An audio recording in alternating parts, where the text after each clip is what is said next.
This review will cover the case of the 1957 Levelland, Texas UFO sightings. It took place on November 2nd in the late evening and as well in the early morning hours of November 3rd. And back then, Levelland, Texas had a population of around 10,000. And this particular UFO sighting has often been described as one of the most impressive ones because of the large number of witnesses.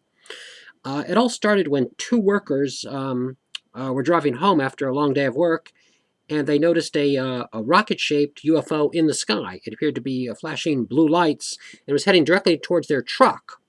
As it flew over their truck engine died, and did a great thunder-like sound took place as it flew over, and it rocked their truck. One of them exited the truck for safety. The other one remained in the truck. And after the unidentified flying object had passed by, their engine restarted. And let me get a little more information about this. Here's a review, and let me give you this on the screen here. One moment, please. Au-dessus de la camionnette à l'arrêt. C'est très fréquent dans les histoires d'OVNI que les témoins parlent de véhicules qui ne fonctionnent plus correctement. Donc le récit de Pedro et Joe correspond tout à fait à ces autres témoignages. Sors de là, Joe! Sors de là! Pedro, non! Pedro part en courant pour sauver sa peau.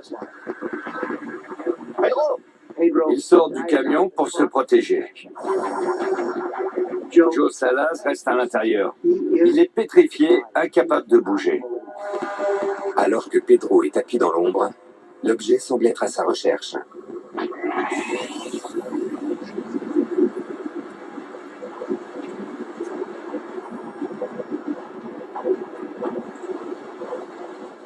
La lumière devient très puissante, à tel point qu'il a du mal à la regarder.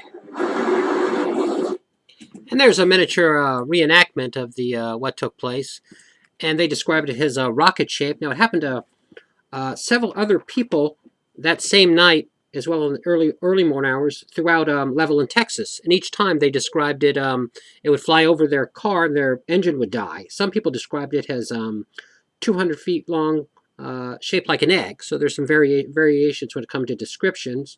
And eventually, it happened to, as the night progressed and the early morning hours progressed a bit, 15 people actually saw the unidentified flying object in the sky, and 10 different cars were affected by it, whereas as it would fly towards them, their engine would die out and it would start back up after the unidentified flying object took off.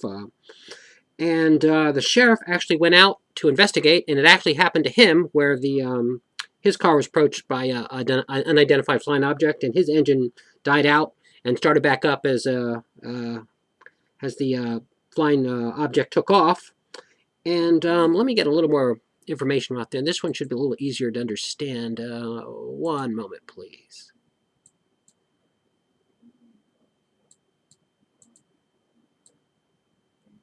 Magnetic activity. Unsealed case file. The Levelland, Texas incident. Levelland, Texas, November 2nd, 1957. Dozens of witnesses report lights in the sky, hovering for over 3 hours. A signed statement by a Levelland patrolman gives terrifying details of the incident. I saw a strange-looking flash, which looked to be down the roadway. The flash went from east to west and appeared to be close to the ground. As the lights descend to a busy stretch of roadway, 10 vehicles are stopped dead in their tracks. Residents all over town report power being drained from the car engines. When the lights disappear into the sky, the vehicles start and continue on their way, undamaged. America's top secret UFO. And there's a little more information that was in English, so it's easier to relate to.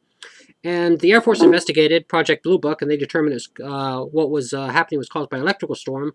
But there really wasn't. It wasn't raining that in Levelland, Texas that night. It was only drizzling, so not a whole lot of credibility is given to their explanation.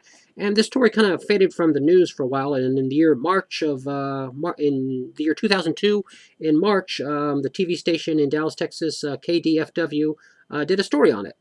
And so it brought it back to life a bit. Now, there's not a whole lot on television about this particular case. I haven't seen it on any shows that deal with this phenomenon. But if you go to Google search engine, just type up Levelland, Texas UFO 1957, some information will come up. And here's a miniature article about the case. Let me get this on the screen here. And on the far left is the sheriff that investigated it, and on the center picture and on the far right is the first two people who came in contact with the flying vehicle that buzzed their truck. And I guess that should do it. If you heard about this case before, hopefully it's a good flashback. If not, hopefully I was able to get everything here quick and you had an informative review. And let me get a final screen on here. And